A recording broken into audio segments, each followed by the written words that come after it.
Assalamualaikum mga momshi, mga ate, mga sisters, and lahat ng followers. Thank you so much to follow some of my videos.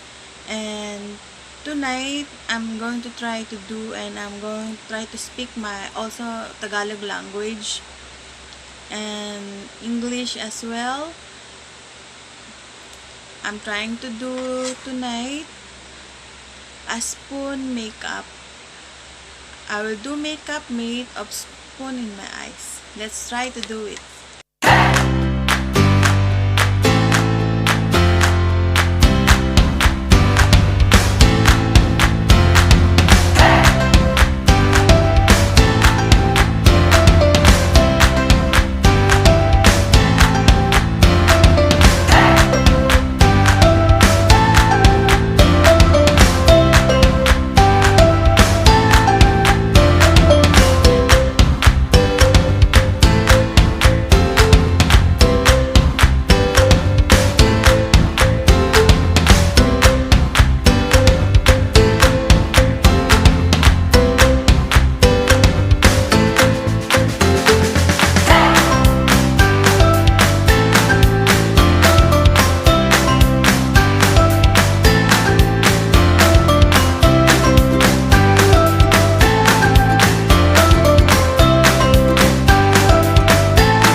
Now let's see the spoon we use for our eyes, and we put some colors. We use color fuchsia pink and some black colors mixed together.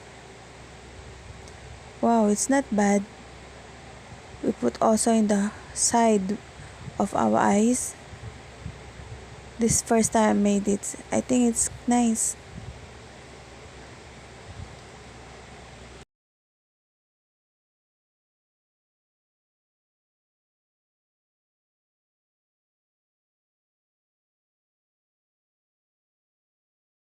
Wow, I think it's nice. It's nice. And I blend it.